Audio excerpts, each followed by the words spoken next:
Imagine waking up tomorrow and discovering that every choice you have ever made, every dream you followed, every mistake you regret was never truly yours. Not one decision, not the career you chose, not the person you fell in love with, not even the thought forming in your mind right now. What if every action was quietly guided by invisible forces, biology, history, culture, and physics, all working together long before you were born? And what if the feeling that you are free was never meant to describe reality, but was designed to comfort you? For thousands of years, philosophers, scientists, and historians have wrestled with a disturbing possibility that free will, the very thing we believe makes us human, might be one of the greatest illusions ever created. But if that's true, then who is really in control, and why would our minds need such a comforting illusion in the first place? Tonight, we are going to travel through history, philosophy, and science, from ancient temples to modern neuroscience labs, to explore a question that quietly shakes the foundation of everything we believe about ourselves. Because once you start asking this question, it becomes very difficult to stop. Before we begin this journey, take a second to like the video and subscribe if you enjoy deep storytelling about history, science, and the mysteries of human existence. And tell me something in the comments.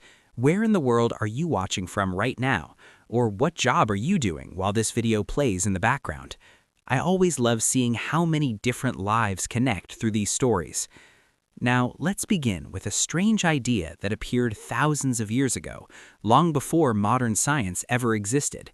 An idea that suggested humans might never have been in control at all.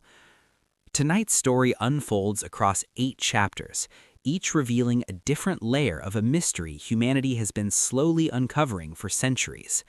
First, we travel back to the earliest civilizations, where ancient thinkers began questioning whether human fate was written long before birth. Then, we enter the world of classical philosophers who debated whether destiny or freedom truly shaped human lives. Next, we follow the rise of scientific determinism, the terrifying idea that the universe itself might operate like a giant machine.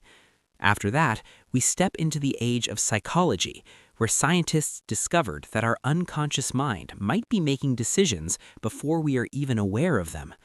Then, we explore groundbreaking neuroscience experiments that suggest the brain may decide actions seconds before our consciousness catches up.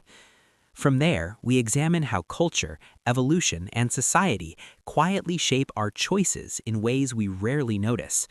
Next, we confront a deeply unsettling possibility that the belief in free will might actually be necessary for civilization to function. And finally, we arrive at the ultimate question.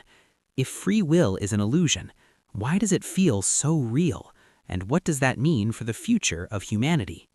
Yet even in those ancient temples, beneath the incense smoke and stone statues, something restless stirred inside the human mind.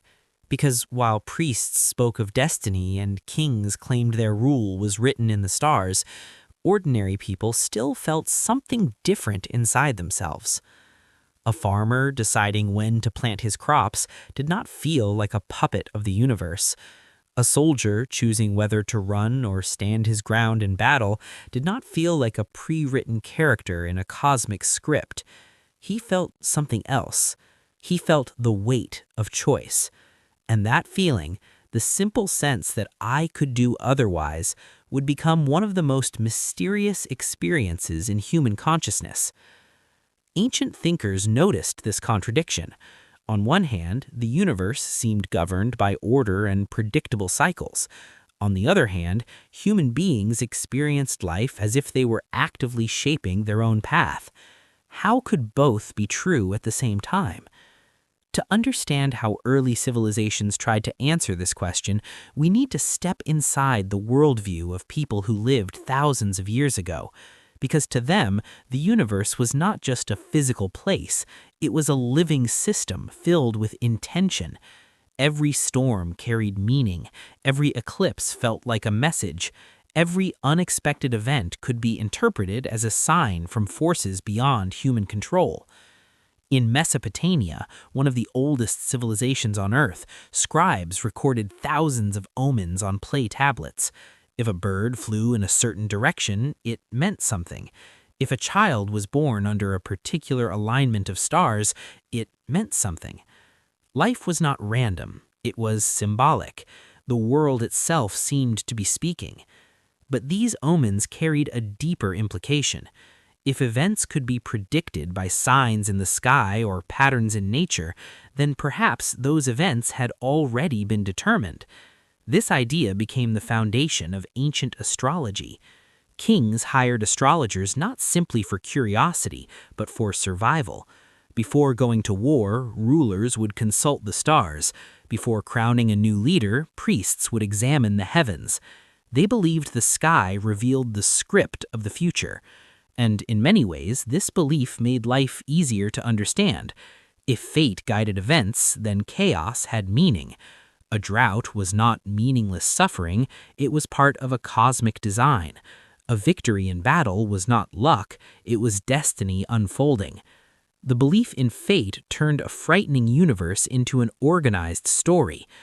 But there was a problem. The more carefully people studied patterns in the sky, the more complicated those patterns became. The heavens were not simple, they were incredibly precise. Stars moved according to strict paths, planets wandered in strange but predictable loops, eclipses occurred with mathematical accuracy. Over centuries, ancient astronomers became astonishingly skilled at predicting these celestial events. But this discovery led to a subtle shift in thinking. At first, the stars were seen as divine messages, but gradually some thinkers began to suspect something even stranger. What if the stars were not messages, but mechanisms? What if the universe was not speaking, but operating? This realization did not happen overnight. It emerged slowly through generations of observation. Babylonian astronomers recorded planetary motion with extraordinary detail. Egyptian priests tracked the annual flooding of the Nile using star positions. Chinese scholars documented comets and eclipses with remarkable precision. Across the ancient world, a quiet revolution was taking place. Humans were discovering that the universe behaved according to patterns that could be studied, patterns that could be predicted, patterns that did not change. And once this idea entered human thought, it raised a dangerous possibility. If everything followed laws, perhaps everything else did too. Perhaps the falling of a stone, the growth of a tree, even the actions of human beings followed invisible rules built into the fabric of reality. It was a disturbing idea, because if everything followed laws, then where did freedom fit in? Some ancient cultures responded to this tension by doubling down on fate. In ancient Greece, poets and storytellers explored the terrifying power of destiny through tragedy. One of the most famous examples is the story of Oedipus. According to prophecy, Oedipus would one day kill his father and marry his mother. Horrified, his parents abandoned him as a baby to prevent the prophecy from coming true. Years later, unaware of his true identity, Oedipus accidentally killed a stranger during a roadside argument. That stranger was his father. Eventually, he married a queen who turned out to be his mother. The prophecy was fulfilled, not because Oedipus tried to follow it, but because he tried to escape it. To ancient audiences, this story carried a chilling message. Fate could not be outrun. Every attempt to avoid destiny might actually lead you directly towards it. But even as these stories reinforced the power of fate, Greek philosophers were quietly beginning to challenge the idea.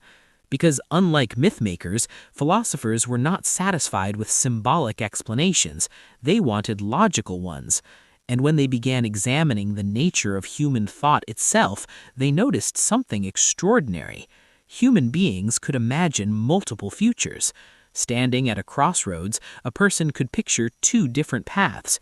They could weigh consequences. They could change their mind. This ability felt profoundly different from the mechanical motion of the stars. It suggested that the human mind might not be bound by the same rigid laws governing the cosmos. But that raised another puzzle. If humans truly possessed freedom, where did it come from? What force allowed the mind to break away from the chain of cause and effect? Some philosophers believed the answer was the soul, a unique element within humans that existed beyond physical laws. Others argued that freedom came from reason itself. But not everyone was convinced, because as ancient thinkers studied nature more closely, they noticed something troubling. Events in the physical world seemed deeply connected. A seed becomes a tree because of the conditions around it. A river changes course because of forces acting upon it. Nothing appeared to happen in isolation. Everything had causes. Everything had explanations. And if the human brain was part of the physical world, then perhaps human thoughts also had causes. Invisible causes, hidden causes, causes stretching backward through time long before any decision was ever made. And if that chain of causes determined everything, then perhaps free will was never truly free at all. The idea would remain a philosophical curiosity for centuries, but eventually a new kind of thinker would emerge, one who did not rely on myths, prophecies, or abstract reasoning. Instead, they would turn to mathematics. And when they applied mathematical laws to the universe, they would accidentally build a worldview so powerful, so precise, that it would threaten the very existence of human freedom.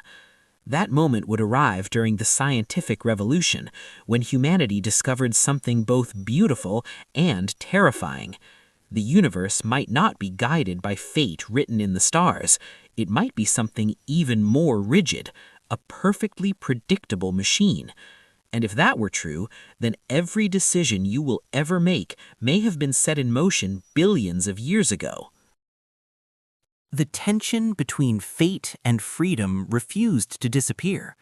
For ancient philosophers, it became one of the most unsettling puzzles of human existence. If everything in the universe followed cause and effect, then how could humans be responsible for their actions? And yet, responsibility was the very foundation of society. Without it, laws meant nothing. Honor meant nothing. Justice meant nothing. So philosophers across the ancient world began searching for a way to preserve something that felt essential to the human experience, the power to choose. Aristotle approached this problem carefully, almost like a scientist examining a complex machine. He began by observing something simple but profound about human behavior. When people act, they rarely do so blindly. Before making important decisions, they pause, they think, they imagine consequences. A merchant deciding whether to take a risky voyage weighs the dangers of the sea against the promise of profit. A soldier deciding whether to fight or flee considers honor, survival, and loyalty.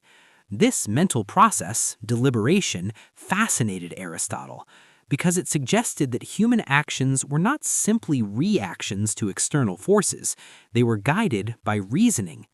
According to Aristotle, when a person carefully thinks about alternatives and then chooses one, that action originates inside the person. It is not forced by fate. It is not commanded by the gods. It is the result of internal judgment.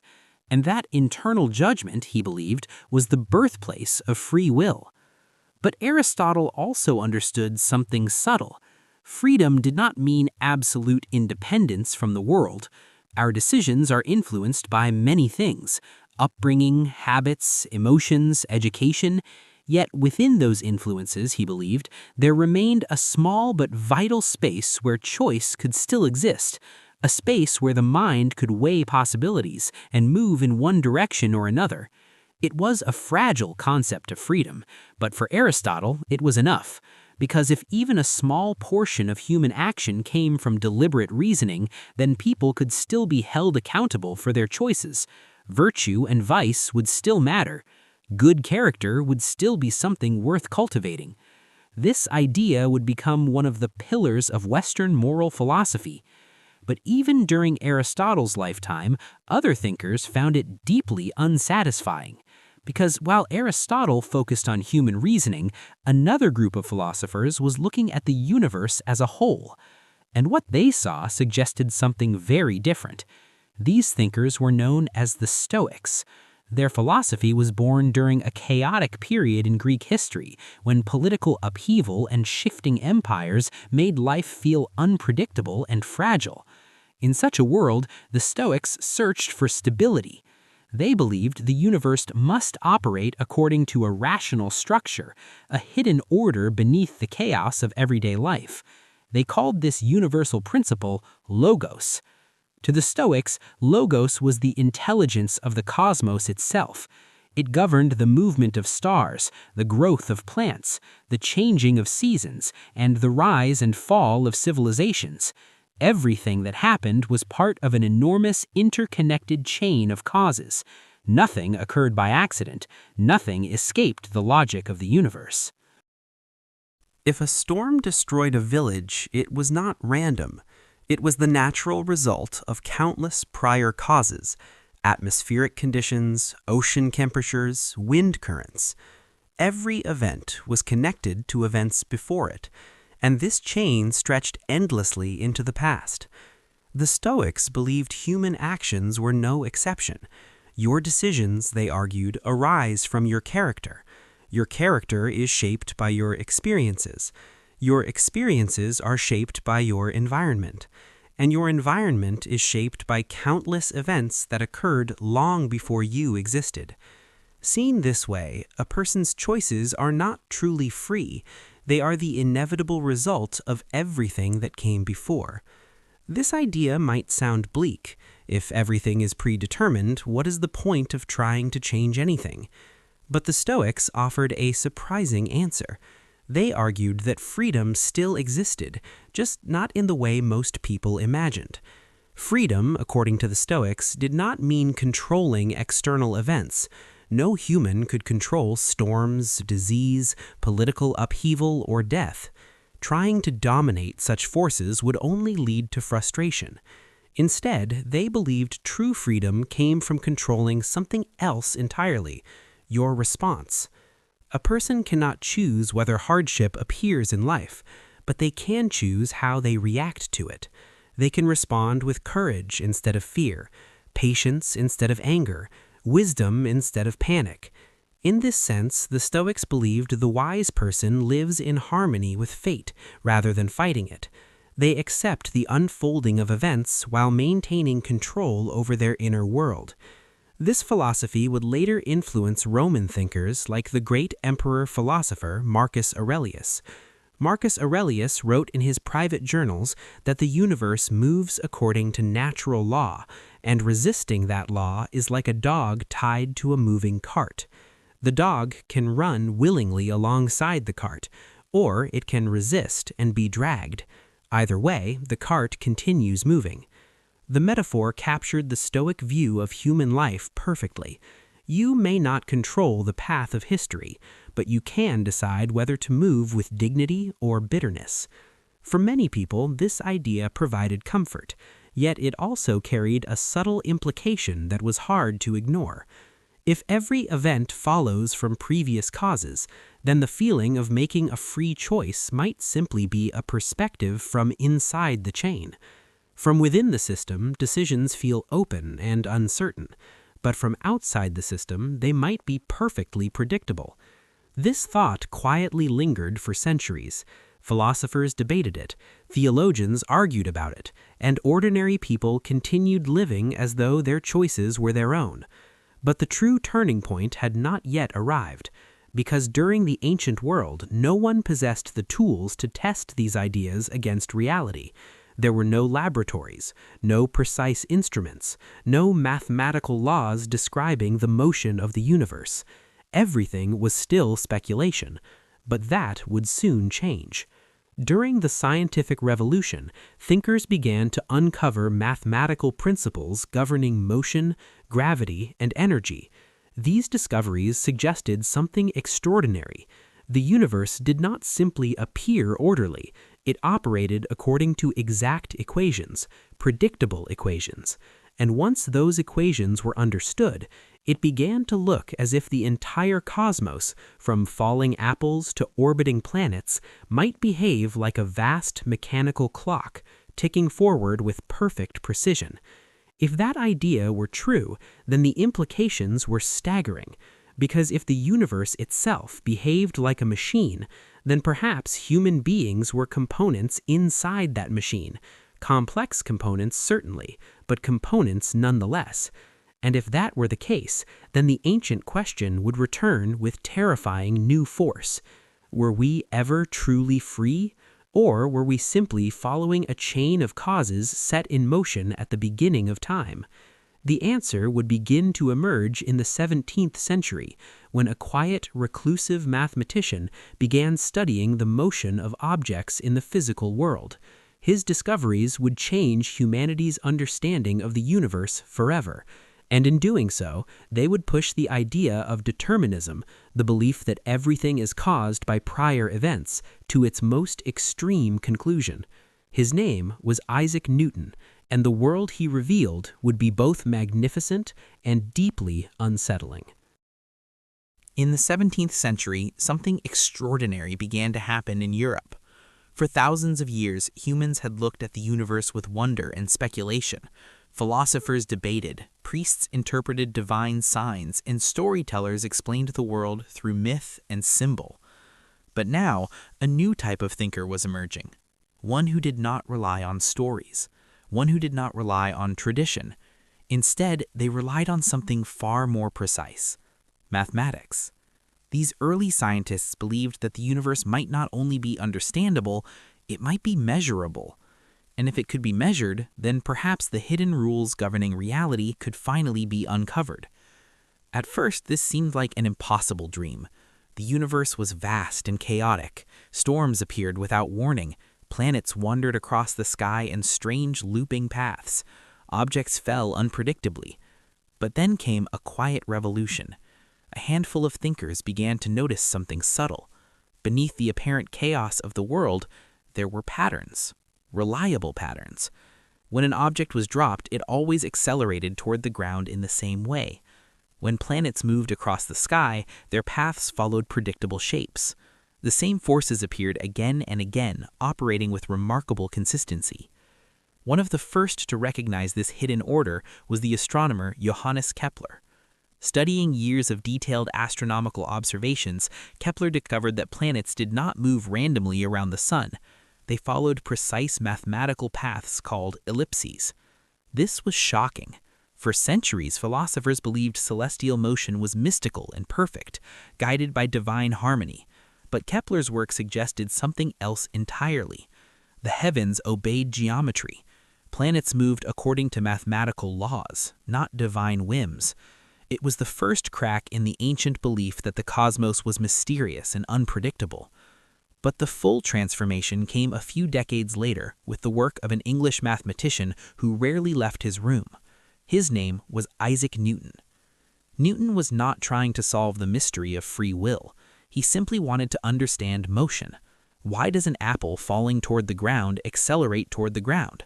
Why does the moon orbit the Earth instead of drifting away? Why do planets follow predictable paths through space? What Newton discovered would reshape humanity's understanding of reality. He realized that the same force pulling an apple toward the Earth also holds the moon in orbit: gravity. And gravity, Newton discovered, followed a precise mathematical equation.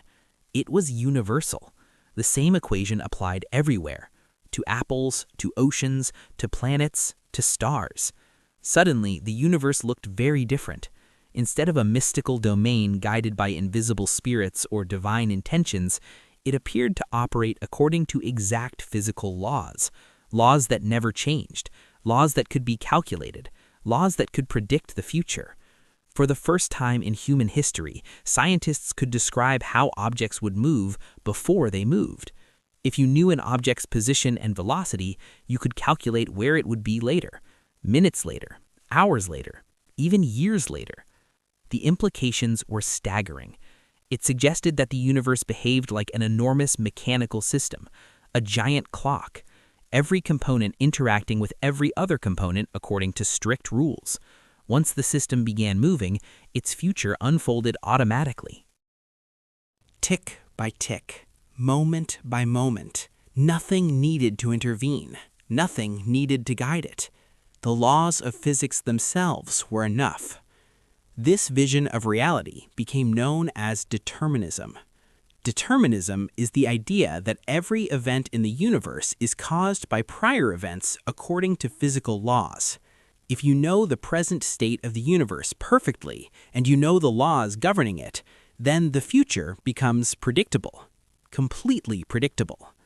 This idea fascinated scientists and philosophers alike, but one thinker pushed it to an extreme that would deeply disturb later generations. His name was Pierre-Simon Laplace. Laplace imagined a hypothetical intelligence, a being powerful enough to know the position and motion of every particle in the universe at a single moment. If such a being existed, Laplace argued, it could calculate the entire future of the universe, every orbit, every storm, every earthquake, every human decision. Nothing would be uncertain, nothing would be unpredictable. To such an intelligence, the future would be as visible as the past. Laplace's idea became famous as Laplace's demon. Not a literal demon, but a thought experiment demonstrating the ultimate consequence of determinism. If the universe truly followed strict laws of cause and effect, then every event was inevitable. Every moment flowed from the previous one like gears in a machine. Which raises a chilling question. Where does free will fit into such a universe? If your brain is made of atoms, and those atoms follow the laws of physics, then your thoughts and decisions must also follow those laws.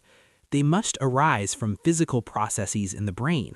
Neurons firing, chemical signals moving, electrical impulses traveling along microscopic pathways. Each event caused by previous events, just like falling dominoes. Seen this way, a human decision might not be fundamentally different from a falling stone. Both are physical processes unfolding according to natural laws. The only difference is complexity. But complexity does not equal freedom. A complicated machine is still a machine. This realization shook many philosophers, because if Newtonian physics was correct, then the universe was a perfectly deterministic system, and within that system, every human action would be the inevitable result of previous conditions. Your decision to drink coffee this morning, your choice of career, even the moment you decided to click on this video, all of it might have been set in motion long before you were born, perhaps even at the very beginning of the universe. For some thinkers, this conclusion felt almost unbearable, because it threatened something deeply important: human responsibility. If every action is predetermined by physical causes, can anyone truly be blamed for wrongdoing? Can anyone truly deserve praise for virtue? Are criminals simply following the path laid out by physics? Are heroes merely lucky arrangements of atoms? This dilemma became known as the problem of determinism and moral responsibility, and it sparked one of the most intense philosophical debates in history. Some thinkers tried to defend free will by arguing that the human mind must operate beyond physical laws. Others attempted to redefine freedom itself. But as science progressed, the evidence continued pointing in the same unsettling direction. The universe behaved with remarkable consistency. Physics worked. Predictions worked. The clockwork model of reality seemed stronger with every discovery. Yet something still didn't quite fit. Because while physics described the motion of planets and objects beautifully, it said almost nothing about the human mind. Thoughts, desires, emotions, decisions, these remained mysterious. Scientists could measure the fall of a stone with precision, but they had no idea how ideas formed inside the brain. That mystery would become the next frontier, and when researchers finally began studying the human mind itself, they discovered something even more unsettling than determinism. It appeared that many of our decisions were being made long before we became aware of them. Hidden forces inside the mind were quietly shaping behavior. For centuries, humans believed they understood their own motivations. But the rise of psychology would reveal something shocking. Much of what drives us exists in the shadows of consciousness, beyond awareness, beyond control. And once scientists began exploring those hidden depths, the comforting belief in free will would face one of its greatest challenges yet. For centuries, humans believed they understood themselves. When a person made a decision, the explanation seemed obvious. I chose this because I wanted it. The mind appeared transparent to itself. Thoughts felt deliberate, desires felt personal, intentions felt conscious and controlled. But in the late 19th century, a quiet revolution began to unfold. A group of thinkers started to suspect something deeply unsettling. What if the conscious mind, the voice narrating your choices, was only a small part of what was really happening? What if most of the forces shaping your behavior were hidden far beneath awareness? This idea began gaining attention through the work of a controversial physician from Vienna. His name was Sigmund Freud. Freud spent years studying patients whose behaviors could not be explained by physical illness alone. Some lost the ability to speak without damage to their vocal cords. Others developed paralysis in limbs that were medically healthy. These conditions were mysterious. The body appeared normal, yet the symptoms were real. Freud began to suspect that the source of these problems might not be the body at all. It might be the mind, but not the conscious mind. Instead, he proposed something radical, a vast, unconscious mind operating beneath awareness. According to Freud, the human mind is like an iceberg. The small, visible tip above water represents conscious thought, the ideas and decisions we are aware of. But beneath the surface lies a massive hidden structure, memories we cannot recall, desires we refuse to admit, fears buried so deeply that we barely recognize them. These unconscious forces, Freud believed, quietly shape our behavior. They influence what we say, what we dream, who we fall in love with, even the mistakes we make in conversation. Freud famously called these slips of the tongue parapraxies, or what many people now refer to as Freudian slips. Imagine accidentally calling someone by the wrong name, or revealing a thought you did not intend to say out loud. Freud believed these were not random mistakes. They were clues, signals from the unconscious mind leaking into awareness. To many people, this idea felt shocking because it suggested that the mind might not be fully under our control. We might believe we are making rational decisions, while deeper psychological forces quietly guide those decisions in the background. Freud's theories were controversial, and many of his specific ideas would later be debated or rejected. But the core concept he introduced, the existence of unconscious mental processes, would prove enormously influential. Later psychologists would confirm something remarkable. The human brain processes enormous amounts of information without conscious awareness. Your eyes absorb millions of visual signals every second. Your ears constantly analyze sound patterns. Your brain scans for threats, faces, emotional cues, and memories, all before you consciously notice anything. Most of this processing happens automatically, effortlessly, silently, long before the conscious mind becomes involved. In fact, modern research suggests that consciousness may only access a tiny fraction of what the brain is doing at any moment. The rest happens behind the scenes, like a massive backstage crew running a theater while the spotlight shines on a single actor. And sometimes that actor, the conscious mind, might not actually be the one directing the show. One early hint of this came from experiments studying reaction time. Psychologists noticed something curious. When people were asked why they made certain choices, they often gave confident explanations.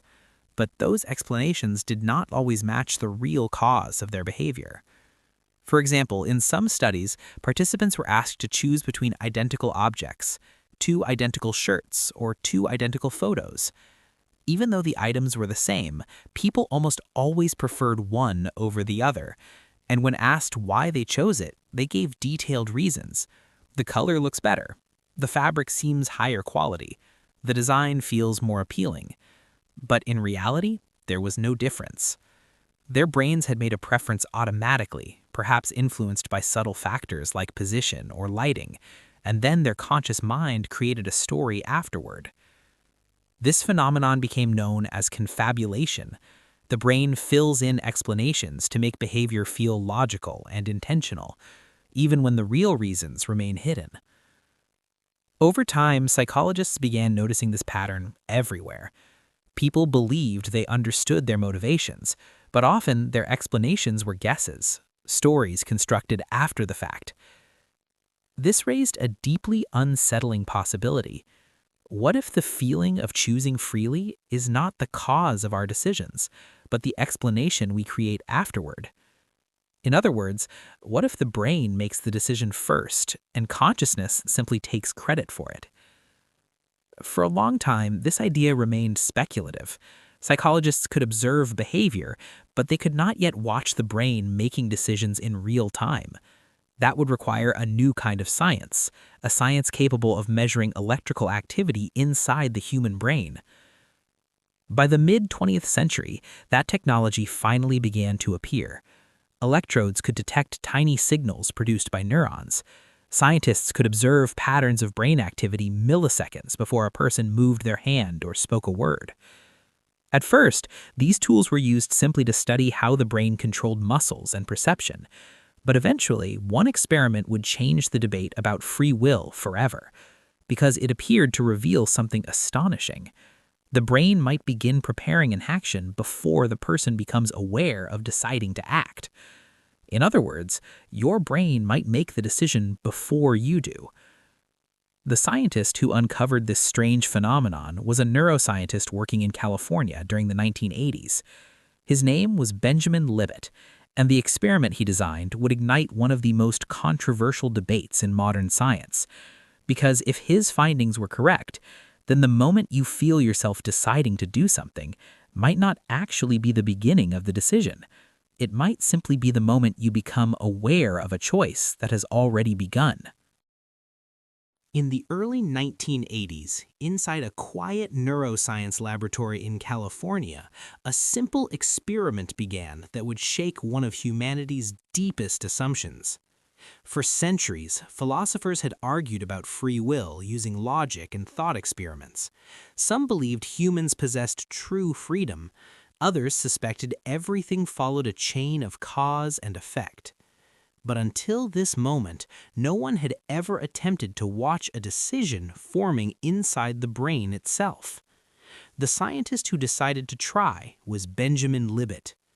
Libet was fascinated by a deceptively simple question. When exactly does a decision begin? When you decide to lift your hand, for example, what happens first? Does the conscious thought, "I will move my hand now," trigger the brain activity that moves the muscles? Or does the brain begin preparing the movement before the conscious thought even appears? It might seem like an obvious answer. Most people assume the conscious intention comes first. You decide, then your brain acts. But Libet wanted evidence. So he designed a clever experiment. Participants were seated in front of a screen displaying a rapidly moving dot, like the hand of a clock sweeping around a circle. They were asked to perform a simple task. At any moment they wished, they could flex their wrist. There was no schedule, no instruction on when to do it. They were told to act spontaneously, whenever the urge appeared. But there was one additional request. When they decided to move, they had to remember the exact position of the moving dot at the moment they first felt the intention to act. Meanwhile, electrodes attached to their scalp recorded the electrical activity of their brain. These sensors were particularly sensitive to something called the readiness potential. The readiness potential is a small surge of brain activity that appears just before voluntary movements. Scientists had already observed this signal before people performed actions like moving a finger or pressing a button, but no one had carefully compared it with the moment when a person consciously decided to act. Libet suspected something interesting might appear. What he discovered was far stranger than he expected. When researchers analyzed the data, they noticed a clear pattern. The readiness potential, the brain's preparation for movement, began hundreds of milliseconds before participants reported the conscious decision to move. In other words, the brain started preparing the action first. Only later did the person become aware of deciding. The difference was small in everyday terms, roughly half a second, but scientifically it was enormous. Half a second is plenty of time for the brain to initiate a process before consciousness catches up. This suggested something remarkable.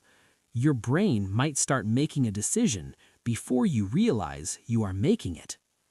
Imagine a runner leaving the starting line before hearing the gunshot. That was roughly what Libet's experiment seemed to show. The brain was already moving. Conscious awareness was arriving late. At first, Libet himself was cautious about the interpretation. He did not claim free will had been disproven. Instead, he proposed a subtle possibility. Perhaps the brain initiates actions automatically, but the conscious mind still has a brief window to veto the action before it occurs. Libet called this the free won't. Your brain might start the process, but consciousness might still cancel it. It was an attempt to preserve some form of human control. But other researchers began pushing the experiment further. In the decades that followed, neuroscience technology advanced dramatically. Brain scanners became more precise, computers could analyze neural patterns with extraordinary accuracy, and scientists began asking an even more provocative question. If the brain begins preparing actions before we are aware of them, could researchers actually predict decisions before people consciously make them? In 2008, a team of neuroscientists conducted a groundbreaking study using functional MRI scanners. Participants were placed inside a brain imaging machine and asked to press one of two buttons whenever they felt the urge.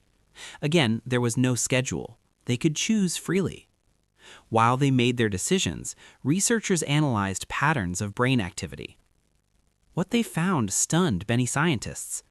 By examining subtle signals in certain brain regions, the researchers could predict which button the participant would press up to 7 seconds before the participant consciously decided.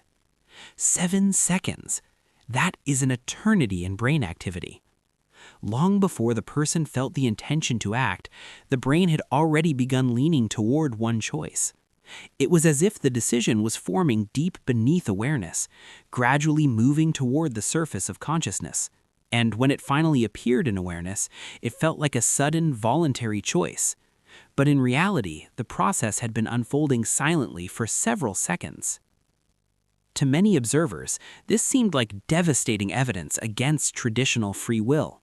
If your brain decides before you do, then what role does conscious choice actually play? Are we simply watching our decisions unfold, like spectators observing events that have already begun? Some philosophers argued exactly that. They suggested that consciousness might function more like a narrator than a decision maker, a storyteller that explains our behavior after the fact. This idea became known as the illusion of conscious will. According to this view, the feeling that I chose this might simply be the brain's way of making sense of actions already set in motion. But the debate was far from settled. Critics of Libet's experiments pointed out several complications. First, the actions studied in these experiments were extremely simple: flexing a wrist, pressing a button. These are not the kinds of decisions that shape human lives: choosing a career, falling in love, sacrificing for a cause. Those decisions involve long periods of reflection, memory, emotion, and social context. They might operate very differently from simple motor actions. Second, predicting a decision 7 seconds in advance did not mean the outcome was fully determined. The predictions were only slightly better than chance. The brain signals suggested tendencies, not absolute certainty. Still, the implications were difficult to ignore.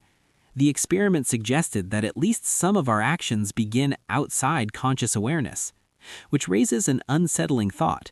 If the brain is already preparing decisions before we become aware of them, then perhaps consciousness is not the driver of behavior. Perhaps it is something else entirely. Perhaps it is more like a spotlight, illuminating decisions that have already been forming in the dark. And if that is true, then the feeling of free will might be more like a story our minds tell us, a story that makes our actions feel personal, intentional, and meaningful. But if the brain is shaping decisions beneath awareness, what exactly is influencing those hidden processes? Why does one person choose kindness while another chooses cruelty? Why do some people become explorers while others become rulers, artists, or rebels? To answer those questions, scientists had to widen the lens even further. Beyond the brain, beyond psychology, they had to examine the forces shaping human behavior across thousands of years of evolution. Because long before any individual makes a decision, their instincts, biases, and desires may already be shaped by something much older than consciousness itself, something written into the very biology of our species. And once we begin exploring those deeper forces, the mystery of free will becomes even more complicated. Long before you made your first decision, forces were already shaping the possibilities.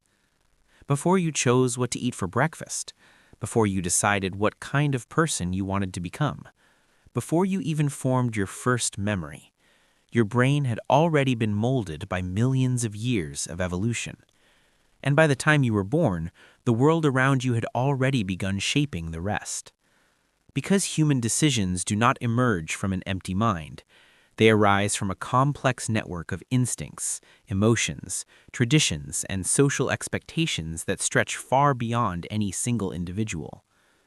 If we want to understand whether free will truly exists, we must first confront a difficult reality. Much of what feels like choice may actually be guided by forces we did not choose. To see how deep these influences go, we need to travel back, not just centuries, but hundreds of thousands of years, back to the earliest humans walking the savannas of Africa. Our ancestors lived in an environment of constant uncertainty. Predators lurked in the tall grass. Food was unpredictable. Weather could turn hostile without warning. In such a world, survival depended on quick decisions. Hesitation could mean death.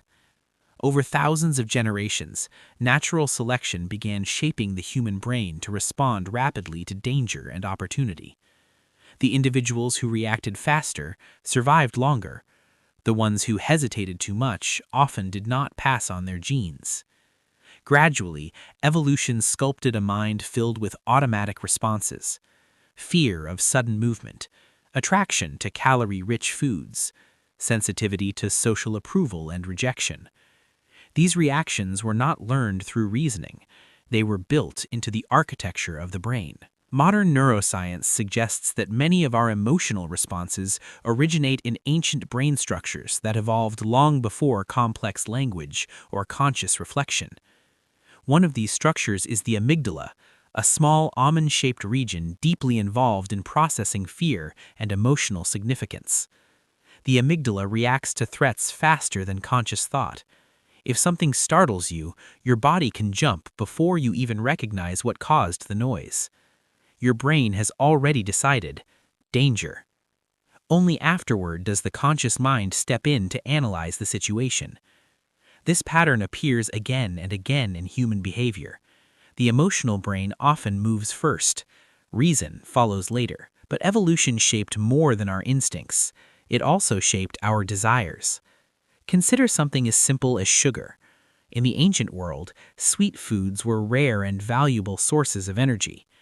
Our ancestors who strongly desired sweetness had an advantage. They consumed more calories when food was available, increasing their chances of survival. Over generations, this preference became deeply embedded in human biology. Today, that ancient craving still exists, but the environment has changed. Sugar is everywhere. Supermarkets overflow with foods designed to trigger the brain's reward systems.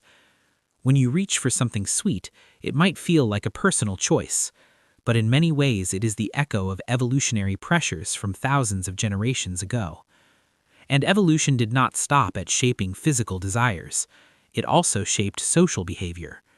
Humans are an intensely social species. For most of our evolutionary history, survival depended on belonging to a group.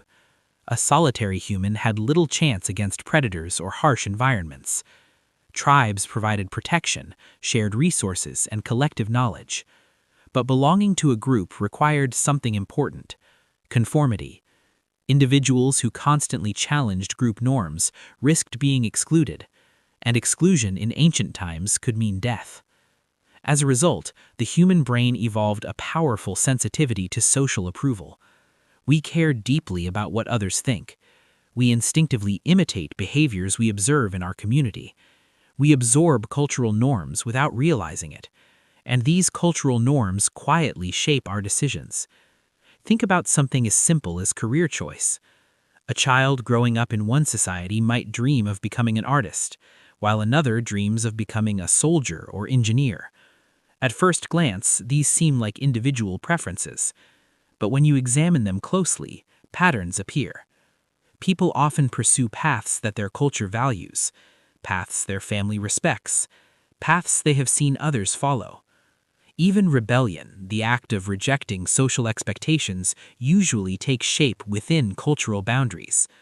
A rebellious teenager in one country might express independence through music or fashion. In another culture, rebellion might take completely different forms. The options themselves are shaped by the environment. Culture acts like an invisible framework guiding the imagination. It determines what possibilities feel realistic, admirable, or even thinkable. The philosopher Friedrich Nietzsche once suggested that humans rarely create their values from scratch. Instead, we inherit them from family, from religion, from society. These inherited values become so deeply internalized that they feel like personal convictions. But they often originate outside the individual. And culture evolves just as biology does. Ideas spread through societies, competing for influence much like genes compete for survival. Successful ideas, those that inspire loyalty, cooperation, or emotional resonance, tend to persist. Over generations, they become traditions, customs, belief systems.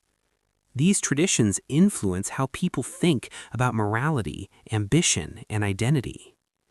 For example, some cultures emphasize individual achievement. Others emphasize collective harmony. Some celebrate risk-taking. Others value stability and caution. A person raised in one environment may feel pulled towards certain choices without realizing how deeply those preferences were shaped by their surroundings. And once again, the feeling of personal choice may be layered on top of influences that began long before the decision itself. Biology and culture weave together, forming the psychological landscape in which every human decision takes place. Your instincts push in certain directions. Your society suggests which goals are admirable. Your family teaches which behaviors are rewarded or discouraged. All of these factors interact inside the brain long before conscious reflection occurs. Which raises a profound question. If our instincts are shaped by evolution, and our values are shaped by culture, then how much of our behavior truly originates within us? Is free will something we possess independently? Or is it the experience of navigating forces that have already been quietly guiding us from the beginning? For centuries, this question remained philosophical, but modern science would soon push the discussion even further. Because when physicists began studying the deepest structure of reality, the level of atoms and subatomic particles, they discovered something unexpected. The universe might not be a perfect clockwork machine after all. At the smallest scales of existence, reality seemed to behave in strange, unpredictable ways. Particles could exist in multiple states at once. Events could occur without clear causes. The certainty of classical physics began to crumble, and with it, the rigid determinism that had threatened the very idea of free will. Suddenly, the universe appeared less like a mechanical clock, and more like something mysterious and uncertain. But this new discovery raised a different problem, because randomness is not the same as freedom. If events happen unpredictably, that does not mean we control them. It simply means they are not predetermined. So where does that leave human choice? Somewhere between strict determinism and pure randomness lies the mystery of consciousness itself. And understanding that mystery would require confronting one of the deepest questions ever asked by science and philosophy. What exactly is the mind? And why does it feel so powerfully like we are the ones making the decisions? By the time the 20th century arrived, humanity had accumulated an uncomfortable amount of evidence. Physics suggested the universe might follow chains of cause and effect. Neuroscience hinted that the brain begins preparing decisions before we consciously experience them. Psychology revealed that hidden mental processes quietly influence our behavior. Evolution showed that our instincts were shaped long before we were born. Culture demonstrated how societies guide our desires and beliefs without us realizing it.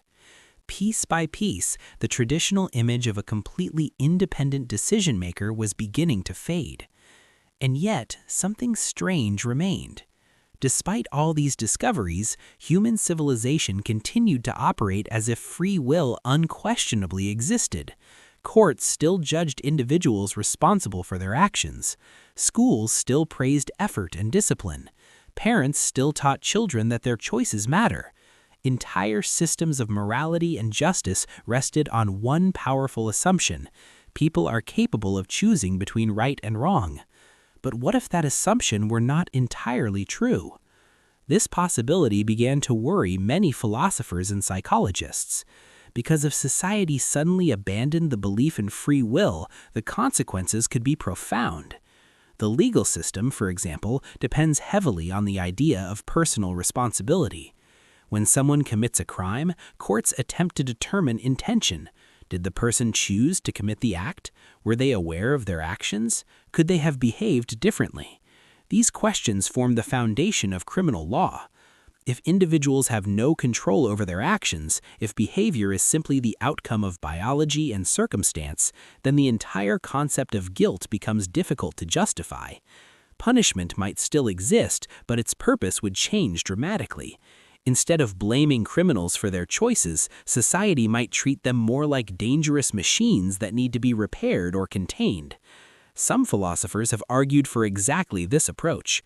One of the most prominent voices in this discussion is Daniel Dennett. Dennett has spent decades exploring the relationship between free will, science, and human responsibility. Interestingly, Dennett does not reject the influence of biology, physics, or psychology.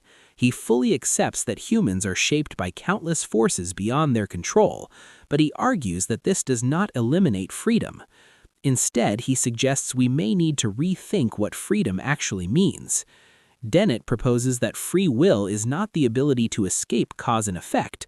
Rather, it is the capacity of intelligent systems, like human brains, to evaluate possibilities, imagine future outcomes, and adjust behavior accordingly. In other words, freedom might not require complete independence from prior causes. It might simply require the ability to reflect, learn, and respond flexibly to the world. From this perspective, human freedom becomes something like advanced decision-making within a complex system. We are influenced by our biology and environment, but we can still process information, anticipate consequences, and guide our behavior. Even if our choices emerge from physical processes in the brain, those processes themselves might still represent meaningful agency. This view is often called compatibilism, the idea that free will can exist even in a deterministic universe. But not everyone finds this argument satisfying. Some thinkers believe that the feeling of free will might actually function more like a psychological tool, a belief that helps society operate smoothly. Consider motivation. Imagine a student studying late at night for an important exam. Why endure hours of effort and frustration? Because they believe their choices influence their future. Effort today leads to success tomorrow. Now imagine that same student becomes convinced that every outcome in life is predetermined by forces beyond their control. Would the motivation remain the same? Some researchers have attempted to test this idea experimentally. In several psychological studies, participants were exposed to arguments claiming that free will does not exist. After reading these arguments, researchers measured changes in behavior. The results were subtle but intriguing. Participants who were temporarily persuaded that free will might be an illusion sometimes showed increased tendencies toward cheating, selfishness, or reduced effort. The effect was not dramatic, but it suggested something important. Beliefs about free will can influence behavior. If people feel that their choices matter, they may act more responsibly. If they feel that everything is predetermined, motivation and accountability might weaken. This possibility led some philosophers to ask an uncomfortable question. What if the belief in free will persists not because it is scientifically proven, but because it is socially useful? Human societies rely on trust, cooperation, and moral responsibility. People must believe their actions have consequences. They must believe they are capable of choosing better behavior. Without that belief, maintaining social order might become far more difficult. The philosopher William James once reflected on this dilemma. James suggested that belief in free will might function like a moral commitment, a decision to act as though our choices truly matter, even if the ultimate nature of reality remains uncertain. This perspective does not claim to prove free will exists. Instead, it suggests that the belief itself plays a crucial role in human life. It shapes how we judge ourselves, how we treat others, how we pursue goals and overcome hardship. And perhaps this explains why the idea of free will has persisted across cultures and centuries, even when scientific discoveries challenge it, even when philosophers debate its logic, even when neuroscience reveals hidden influences beneath awareness. Because the experience of choosing, the feeling of directing one's life, remains deeply embedded in human consciousness. Every day we make countless decisions: what to say, what to pursue, who to trust, whether to help or harm. In those moments, the sense of agency feels undeniable. It feels real. But what if that feeling is not simply a reflection of reality? What if it is something the brain actively constructs, a narrative that helps us navigate an incredibly complex world, a story that gives meaning to our actions? If that were true, it would mean free will might not be a fundamental property of the universe. It might be something else entirely, a psychological framework, a useful illusion, one that helps humans cooperate, strive, and hold each other accountable. But if free will really is an illusion designed to comfort us, then we are left with one final question, perhaps the most unsettling question of all. If our choices are shaped by forces beyond awareness, if the brain begins decisions before we notice them, if evolution and culture guide our desires, then who or what is actually steering the course of our lives? To explore that mystery, we must look beyond science and philosophy into something even more enigmatic, the nature of consciousness itself, because the final piece of this puzzle may lie in the strange relationship between awareness and the universe it observes. Every day, you experience something that feels undeniable. You choose what to eat. You choose what to say. You choose whether to continue watching this video or close it. The feeling of making decisions is so immediate, so intimate, that questioning it can feel almost absurd. After all, who could know your mind better than you?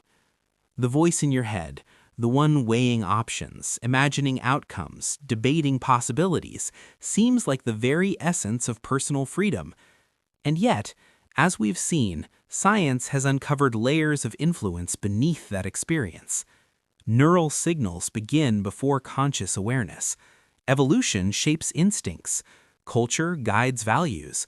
Hidden mental processes quietly steer behavior. So why does the sensation of personal choice remain so powerful? Why does free will feel so real? To approach this question, we must examine one of the most mysterious phenomena in the universe: consciousness. Despite centuries of scientific progress, consciousness remains one of the deepest puzzles in modern thought. We can map the brain, we can observe electrical activity, we can measure chemical signals traveling between neurons. But none of these measurements fully explain the subjective experience of awareness itself. The philosopher David Chalmers famously called this the hard problem of consciousness. Why do physical processes in the brain produce an inner world of thoughts, emotions, and experiences? Why does a network of neurons create the sensation of being someone? This mystery sits at the center of the free will debate, because the feeling of choice exists entirely within conscious experience. Even if hidden processes influence decisions, the moment we become aware of them still feels like an act of agency. Part of the answer may lie in how the brain constructs narratives. The human mind is not just a processor of information, it is also a storyteller. Every moment, your brain is organizing sensory input, memories, and emotions into a coherent story about what is happening and why. When you reach for a glass of water, your brain does not simply register muscle movement, it constructs a narrative. I was thirsty, so I decided to drink. This narrative creates the sense of intention, but the narrative might not always reveal the entire chain of events leading to the action. It might only present the part that becomes conscious. In this way, consciousness may function like a narrator describing a story that has already begun unfolding behind the scenes. The brain performs countless calculations before the narrator speaks. By the time the story reaches awareness, many of the key events have already occurred, yet the narrator still feels like the central character. This does not necessarily mean the narrator is irrelevant. Stories shape behavior. They influence how we interpret our past and plan for the future. When you believe you are responsible for your choices, you may think more carefully about consequences.